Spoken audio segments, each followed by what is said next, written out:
Hello friend, स्वागत है आपका अपने चैनल टेक डबल अड्डा पे। फ्रेंड, जैसे ही मस्ती में हमने मैथ मॉक टेस्ट सीरीज के 11 लेक्चर को निपटा दिया है, उसी तरह से हम आपके साइंस वाले मॉक टेस्ट को भी यहाँ पे आगे कंटिन्यू करेंगे। तो यहाँ पे अगर हम बात करें तो आज के पेपर में हम 27/9/2018 को जो आपका पेपर हुआ था ग्रुप डी का, उसके अंदर पूछे गए साइंस वाले क्वेश्चन को यहाँ पे सॉल्व करेंगे। इसको हम देंगे साइंस मॉक टेस्ट फर्स्ट का नाम। ठीक, इसके पहले अगर आप अब तक मैथ वाले लेक्चर को नहीं देखे हो तो चैनल को सब्सक्राइब करो, प्लेलिस्ट पे जाओ, वहाँ पे आपको सारे वीडियो मिल जाएंगे। साथ ही आपको लेवल 6 से लेवल 2 जो NTPC CBT 2 का पेपर हुआ है, उसके पेपर का सोल्यूशन भी आपको वहाँ पे मिल जाएगा। तो यहाँ टाइम न बर्बाद करते हुए आते हैं पहले क्वेश्चन। पहला क्वेश्चन है, घनत्व माध्यम में प्रकाश किरणों के झुकाव को क्या कहा जाता है। ये आपका फिजिक्स का क्वेश्चन है। मेरा जो बैकग्राउंड है वो है मैथ, तो मैथ वालों का फिजिक्स और केमिस्ट्री तो स्ट्रांग होता ही है, थोड़ा बहुत दिक्कत उनको बायो में होती है। तो बायो मेरा उतना स्ट्रांग नहीं है, हम आपको पहले ही बता देते हैं। मैथ, फिजिक्स और केमिस्ट्री में कोई दिक्कत नहीं है। यहाँ पहला क्वेश्चन है, घनत्व माध्यम में प्रकाश किरणों के झुकाव को क्या कहा जाता है। जो भी आपका घनत्व माध्यम का मतलब क्या है, डेंस माध्यम। जैसे एक नदी है, ये है नदी, ऊपर क्या है उसके एयर, वायु है, अंदर क्या है वाटर। तो वाटर जो है वो एयर से ज़्यादा डेंस है, तो इसी को कहा जाता है घनत्व माध्यम। तो यह है एयर, यह है वाटर। अब इस नदी के अंदर क्या है, वाटर है। अब यहाँ पे एक सूरज जैसे निकलता है, यहाँ से प्रकाश पड़ता है। ठीक, इस पॉइंट पे प्रकाश पड़ गया है, इस पॉइंट पर प्रकाश पड़ गया। अब जब हम जैसे ये प्रकाश नदी में जाता है तो ये आपका मुड़ जाता है। तो पहले ये इस लंबवत रेखा के साथ 50 डिग्री का कोण बना रहा था, तो अब ये कितना बना रहा है, अब ये बनाने लगा है 30 डिग्री का। तो ये लंबवत रेखा से पहले 50, अब ये लंबवत रेखा की ओर झुक गया है। कितना, 50 से 30, मतलब 20 डिग्री और झुक गया है। तो इसी झुकाव को क्या कहा जाता है, अपवर्तन, प्रकाश का अपवर्तन। यही होता है टर्म अपवर्तन। बाकी टर्म आपका कौन सा है, डिफ्लेक्शन।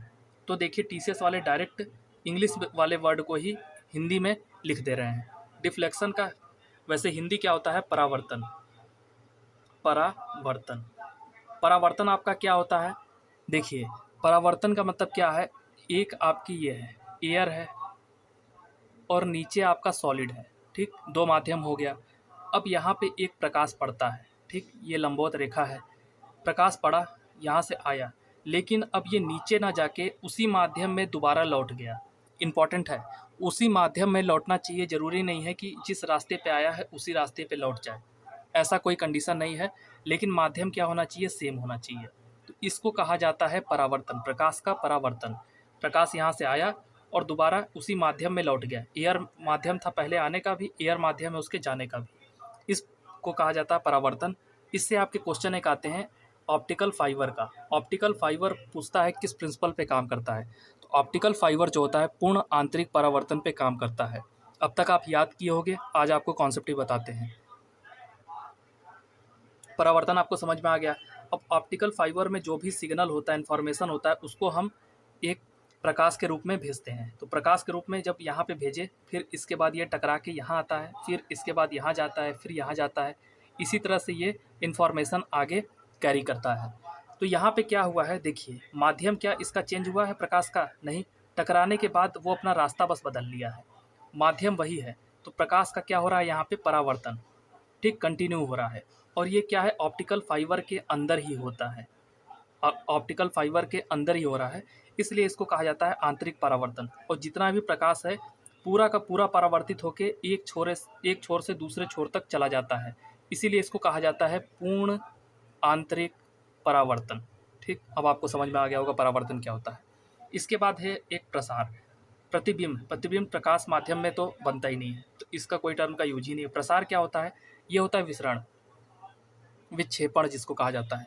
एक प्रिज्म है, प्रिज्म में एक श्वेत रेखा, श्वेत प्रकाश आया। श्वेत प्रकाश क्या होता है, कई रंगों में टूट जाता है। जो इंद्रधनुष आपको पता होगा, ये क्या होता है, बैगनी आह पिनाला, बैगनी से लाल तक का। इसको क्या कहा जाता है, विक्षेपण को ही क्या कहा जाता है, प्रकाश का प्रसार या विक्षेपण। तीनों टर्म आपके क्लियर हो गए। अब इसके बाद चलते हैं अगले क्वेश्चन पे। यौगिक को सुखाने वाले एजेंट के रूप में प्रयोग किया जाता है। तो देखिए सुखाने वाले एजेंट के रूप में किसको प्रयोग किया जाएगा, अगर हम किसी चीज़ को गर्म करते हैं, उसका कोई चीज़ रिजल्ट आता है, तो दोबारा जो रिजल्ट आएगा वही अगर हम किसी और चीज़ में मिला दें तो वो किसी चीज़ को सुखाने के काम में आएगा। इससे भी आप याद कर सकते हो। पहला देखिए यहाँ पे टर्म पहला कौन सा है, जिप्सम। जिप्सम आप सबको पता है क्या सीमेंट उद्योग में यूज होता है। इसका मुख्य कार्य क्या होता है, सीमेंट की जमने की दर को क्या करता है, स्लो कर देता है। जिप्सम का आपको फार्मूला पूछता है, ये होता है CaSO4 इंटू 2H2O।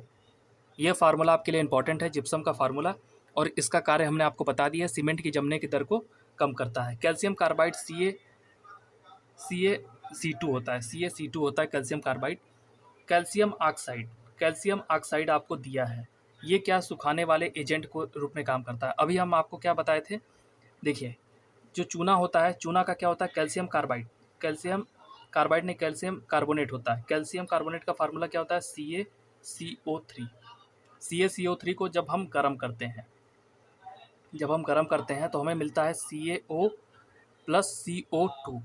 यही जो CaO है, इसी को कहा जाता है क्या, कैल्शियम ऑक्साइड। एक ऑक्सीजन है, इसी टर्म को कहा जाता है कैल्शियम ऑक्साइड, और इसे ही हम यूज करते हैं सुखाने वाले एजेंट के रूप में। जो अमोनिया गैस होती है उसको सुखाने के रूप में इसी वाले एजेंट को हम करते हैं, इससे हम पास करते हैं, जो उसकी नमी होती है ये सोख लेता है, CaO। ये है कैल्शियम ऑक्साइड। और कैल्शियम बाइकार्बोनेट का आपको फार्मूला भी मालूम होना चाहिए, CaOCO3। इसको जब हम गर्म करेंगे तो क्या मिलेगा, calcium oxide plus carbon dioxide. इसके बाद आपका अगला क्वेश्चन है, शीतल पेय में क्या शामिल है, जो हम लोग शौक से पीते हैं, शीतल पेय में क्या शामिल है। अभी तो यहाँ पे कार्बोनिक एसिड है, ये देख के आपको उतना समझ में नहीं आएगा, लेकिन अभी आपको बताते हैं। देखिए यहाँ होता क्या है, बेसिकली हम करते हैं कार्बन डाइऑक्साइड का यूज, इसको मिला देते हैं पानी के साथ। कार्बन डाइऑक्साइड को पानी के साथ मिला दिया जाता है तो ये हमारा बनता है कार्बोनिक एसिड, H2CO3। इसी को कहा जाता है कार्बोनिक एसिड। तो हम कार्बन डाइऑक्साइड को शौक से पीते हैं, यही होता है आपका शीतल पेय में शामिल होता है ये कार्बोनिक एसिड। तो ये और बाकी सब देखोगे, ये सब नेचुरल आपके एसिड हैं। टार्टरिक एसिड हो गया, साइट्रिक एसिड हो गया, ऑक्जेलिक एसिड हो गया, ये सब क्या है, आपके नेचुरल एसिड हैं। ये भी आपके इंपॉर्टेंट है। साइट्रिक एसिड, साइट्रिक एसिड किस में पाया जाता है, नींबू और संतरा। ठीक, नींबू और संतरा, आप बाजार जाते हो साइकिल से क्या, नींबू लेने और संतरा लेने, इससे भी आप याद कर सकते हो। अगर आपको डायरेक्ट याद है तो सबसे अच्छी बात है। ऑक्जेलिक एसिड, ऑक्जेलिक एसिड किस में पाया जाएगा, ये आपका पाया जाता है पालक, पालक हो गया और हो गया टमाटर। पालक टमाटर में आपका क्या, ऑक्जेलिक एसिड। और यहीं पे टार्टरिक एसिड, तो ये किस में पाया जाता है, ये कच्चा जो आम, अभी आपका आम का मौसम भी चल रहा है, अब तो पक्के आम मिलने लगे हैं। कच्चा आम, कच्चा आम और इमली, सही लिख रहे हैं भाई, इमली, हाँ, कच्चे आम और इमली में ये पाया जाता है टार्टरिक एसिड। एक और एसिड होता है, वो होता है फार्मिक एसिड। फार्मिक एसिड ये आपका किस में पाया जाता है, चींटियों में। चींटियों में क्या पाया जाता है, फार्मिक एसिड। तो बाकी इन्फॉर्मेशन भी आपको बता दिया। अब इसके बाद चलते हैं अगले क्वेश्चन पे। टैक्सेनोमी का जनक किसे कहा जाता है, टैक्सोनोमी, इंग्लिश वर्ड ही इसने उठा के रख दिया। तो ये टीसीएस का सबसे ख़राब सिस्टम है। अगर आप हिंदी में बना रहे हो तो कम से कम उसको ट्रांसलेट तो कर दो हिंदी में। टैक्सोनोमी का जनक किसे कहा जाता है। टैक्सोनोमी का मतलब क्या है, जो भी हम वैज्ञानिक नाम रखने लगे हैं, जैसे आम का वैज्ञानिक नाम, तो ठीक है, जो वैज्ञानिक नाम रखने का जनक, पहला आदमी तो कोई होगा जिसने ये आइडिया दिया होगा, तो ये है लीनियस। लीनियस ने ही ये आइडिया दिया था वैज्ञानिक नाम वाला। बाकी आइंस्टीन को पता ही है, फिजिक्स के क्षेत्र में है ये। और डार्विन आपको पता है, विकास के सिद्धांत को इन्होंने ही बताया था। विकास के सिद्धांत को डार्विन बताए हैं। आइंस्टीन आप सबको पता ही है, ये फिजिक्स में है। और लीनियस हैं आपके, ये इन्होंने ही वैज्ञानिक नाम रखने के परंपरा को शुरू किया था। ये है लीनियस, इनके राइट आंसर हो जाएंगे। अगला क्वेश्चन फिर आपका फिजिक्स से है, कोई दिक्कत नहीं है। डैश दिया है, एक अणु में हाइड्रोजन परमाणुओं द्वारा इलेक्ट्रॉन को आकर्षित करने का गुण होता है। इलेक्ट्रॉन को क्या किया जा रहा है, आकर्षित किया जा रहा है। कोई भी एक तत्व है, ठीक, कोई भी एक तत्व है, वो किसी इलेक्ट्रॉन को अगर लेगा, अगर आप किसी से कुछ भी धन लेते हो तो आप पे वो क्या हो जाता है, ऋण हो जाता है। तो आकर्षित करने का मतलब क्या है, आप ले रहे हो इलेक्ट्रॉन को, आकर्षित, इलेक्ट्रॉन को अपनी तरफ ले रहे हो, तो ये क्या हो जाएगा, वैद्युत ऋणात्मकता, निगेटिविटी, ठीक। और अगर किसी भी, अगर कोई भी एक वो है, एटम है, अगर वो हमें इलेक्ट्रॉन को बाहर दे रहा है, इलेक्ट्रॉन को बाहर दे रहा है, तो ये क्या हो जाएगा, धनात्मक। ये लोन दिया है तो ये क्या हो जाएगा, धनात्मक, इसने इलेक्ट्रॉन को बाहर दे दिया है। और दूसरा वाला अगर इलेक्ट्रॉन को लोगे तो ये क्या हो जाएगा, ऋणात्मक। तो ऑप्शन 2 देखोगे, वैद्युत ऋणात्मकता। और बात करें सबसे ज़्यादा किसका, जैसे फ्लोरीन है, फ्लोरीन का 9 होता है, 2 8, तो 2 और 7 1 इसको चाहिए, तो इसकी ये वैद्युत ऋणात्मकता क्या होती है, बहुत ज़्यादा होती है फ्लोरीन की। ये बहुत तेज़ी से एक इलेक्ट्रॉन को ले लेगा। इसके बाद आपका अगला क्वेश्चन है, अगला क्वेश्चन है आँखों के लेंस की फोकल लंबाई समायोजित करने में मदद करता है। अब ये भी काफ़ी अच्छा क्वेश्चन है। इसमें चारों में से कौन सा ऑप्शन है जो आँखों के लेंस की फोकल लंबाई समायोजित करने में मदद करता है। अगर हम बात करें रेटिना, तो रेटिना का मेन काम क्या होता है, ये आपका जो प्रकाश ऊर्जा होती है, ये क्या है, प्रकाश ऊर्जा आपको मिलेगी, जो प्रकाश ऊर्जा को ये कन्वर्ट किस में कर देती है, न्यूरल सिग्नल में। ठीक, प्रकाश ऊर्जा को न्यूरल सिग्नल में ये कन्वर्ट करता है कौन, रेटिना। पूरा आई बॉल के अंदर ही सारे आपके जितने भी सिस्टम होते हैं सब रेटिना लेंस वेंस सब हैं। तो ये पूरा सिस्टम किस में होता है, आई बॉल में ही होता है। लेंस क्या होता है, अब लेंस का काम क्या होता है, ये आपकी जो पिक्चर है उसको बनाने में मदद करती है, जो पिक्चर है उसको बनाने में मदद करती है लेंस। अब सिलियरी बॉडी क्या होती है, ये लेंस के पीछे एक तरल पदार्थ को छोड़ती है, लेंस के पीछे एक तरल पदार्थ को छोड़ेगी, ये बीच में क्या है, लेंस। ये है सिलियरी बॉडी। सिलियरी बॉडी क्या करती है, जैसे आप पास की चीज़ देखोगे, ठीक, उस हिसाब से लेंस को छोटा बड़ा, दूर की चीज़ देखनी है, दूर की पास की चीज़ देखने के लिए लेंस की लंबाई को छोटा बड़ा करती है। ये कौन सी, सिलियरी बॉडी। तो यही है लेंस के फोकल लंबाई को समायोजित। तो लेंस के फोकल लंबाई को समायोजित कौन सी करती है, सिलियरी बॉडी। जैसे आप दूर की वस्तु देख रहे हो, पास की वस्तु देख रहे हो, उसी हिसाब से लेंस को छोटा बड़ा किया जाता है। तो इस काम को कौन करती है, सिलियरी बॉडी। ये एक लिक्विड के रूप में होती है जो कि लेंस को घटाती और बढ़ाती है। ऑप्शन 4 आपका राइट हो जाएगा। इसके बाद आपका अगला क्वेश्चन है, किसी वस्तु पर लगने वाले सामर्थ्य को क्या कहते हैं। तो किसी वस्तु पर लगने वाला सामर्थ्य जो होता है, जो भी आपका सामर्थ्य है, सामर्थ्य का मतलब क्या है, आपका ऊर्जा, ये होता है ऊर्जा। और वहीं बात करें दबाव का, दाब का मतलब क्या होता है, किसी एक फिक्स एरिया में फिक्स डायरेक्शन की में अगर हम कोई फोर्स लगाते हैं तो इसको कहा जाता है दाब। इसी को कहा जाता है फोर्स पर एरिया। एक यूनिट एरिया में लगाया गया फोर्स क्या होता है, दबाव होता है, वही होता है आपका दाब। ये होता है प्रेशर, इसको इंग्लिश में प्रेशर कहा जाता है। और जड़ता आप सबको पता है, अगर हम किसी बॉडी को एक पोजीशन पे रख दिए हैं, ठीक, ये तब तक अपने पोजीशन को चेंज नहीं करेगा जब तक कि हम कोई इस पर एक्सटर्नल फोर्स नहीं लगाएं। तो यही इस बॉडी की क्या होती है, जड़त्व। तो यही होता है जड़त्व का सिद्धांत। तो ये होता है जड़त्वता। बल आप सबको पता है, F बराबर ma। अगर हम किसी बॉडी पे किसी एक द्रव्यमान पे कोई फोर्स लगाते हैं, ठीक है, तो अगर कोई मोशन कर रही है तो उसके त्वरण का मतलब क्या होता है, rate of change of velocity, v2 minus v1 upon t2 minus t1। समय के साथ अगर उसके वेलोसिटी में चेंज हो रहा है तो वो होता है उसका त्वरण।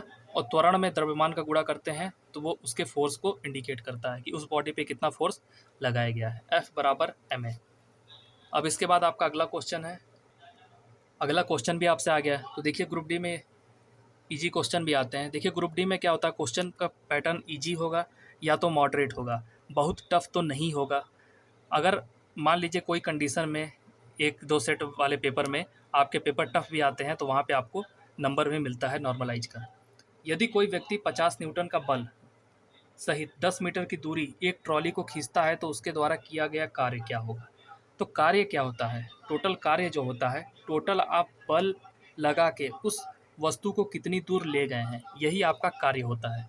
जैसे आपने बल लगाया और उस वस्तु को कितनी दूर ले गए, ये आपका कार्य होगा। जैसे आपने किसी एक चीज़ पे बल लगाया लेकिन आप उसको कहीं ले ही नहीं गए तो आपने कार्य कितना किया है, 0। आपके पास बल है लेकिन आपने उसको कुछ डिस्टेंस कवर नहीं किया तो आपका कार्य 0 है। लेकिन आप कुछ बल लगा के कुछ डिस्टेंस को कवर करते हो तो वहाँ पे आपका कुछ कार्य आएगा। तो यहाँ पे कार्य कितना हो जाएगा, F कितना है, 50 न्यूटन, और कितनी दूरी तक ले गया है, 10 मीटर तक। अब ये कितना हो जाएगा, 500 जूल का उसके पास क्या है, उसने कार्य किया, 500 जूल का कार्य उसने किया है। अब इसके बाद चलते हैं अगले क्वेश्चन पे। 10 केजी की एक वस्तु 2 मीटर पर सेकंड की गति से आगे बढ़ रही है, तो वस्तु की गतिज ऊर्जा है। देखिए ऊर्जा दो टाइप की होती है, एक तो हो गई आपकी गतिज ऊर्जा, दूसरी कौन सी होती है, स्थितिज ऊर्जा।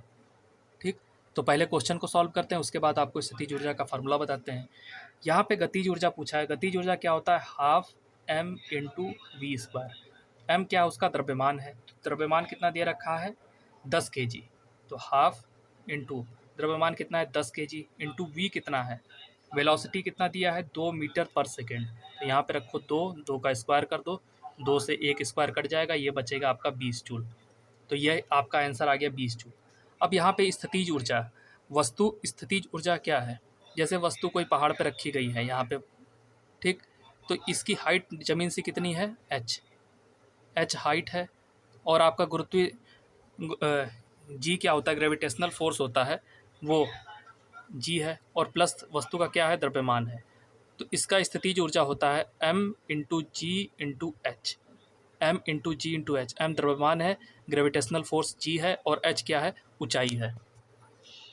इसके बाद आपका अगला क्वेश्चन है, अगला क्वेश्चन है तत्वों में सबसे बड़ा अणु कौन सा है, सबसे बड़ा अणु कौन सा होगा जिसकी सबसे ज़्यादा त्रिज्या होगी। तो वहीं बात करें, 1 से लेकर 18 तक समूह होता है, 1 से लेकर 7 तक आवर्त होता है। आवर्त में अगर इधर चलोगे तो इसकी त्रिज्या क्या होगी, बढ़ेगी। लेकिन ठीक इसका उल्टा, अगर आप समूह में 1 से 18 मतलब कि बाएं बाएं से दाएं जाओगे तो इसकी त्रिज्या क्या होती है, घटती है, त्रिज्या क्या होती है, घटती है। तो सबसे पहले कौन सा आता है, हाइड्रोजन, फिर यहाँ होता है हीलियम, फिर होता है आपका लिथियम, फिर होता है लिथियम, फिर हो गया बेरिलियम, फिर हो गया आपका बोरान, बोरान के बाद होता है carbon, carbon, nitrogen, oxygen, fluorine और नियॉन। देखिए यहाँ तक काम हो जा रहा है आपका। हाइड्रोजन आ गया, तो हाइड्रोजन हाइड्रोजन से ज़्यादा कौन होगा, लिथियम होगा। ऑक्सीजन है, फिर लिथियम है, फ्लोरीन है, ऑक्सीजन है और फ्लोरीन है और लिथियम। तो इधर हमने क्या बताया है, बाएं से दाएं जाओगे तो रेडियस घटेगा, तो इसका मतलब जो बाएं पे है उसका रेडियस सबसे ज़्यादा होगा, तो बाएं पे सबसे ज़्यादा कौन है, लिथियम है, तो सबसे ज़्यादा रेडियस इसका ही होगा। और ही हाइड्रोजन क्या है, ऊपर है आवर्त में, आवर्त में नीचे आ रहे हो तो आपका क्या रेडियस बढ़ रहा है, तो लिथियम इनमें सबसे बड़ा अणु होगा। तो अगर आपको 1 से लेके देखिए 1 से लेके 30 तक का परमाणु क्रमांक पूरा याद होना चाहिए। जैसे आप यहाँ पे 1 से 18 तक लिखोगे, 1 से लेके 7 तक। एस ब्लॉक के तत्व होते हैं इधर वाले, डी ब्लॉक के तत्व कौन से होते हैं, 30 तक वाले, 20 से लेके 30 तक आप यहाँ पे याद कर लो। एस ब्लॉक वाले कितने होते हैं, हलीना ने की रब से फरियाद, बेटा मांगे कार स्कूटर बाप राजी। और यहाँ पे आप अक्रिय गैसों को याद कर सकते हो।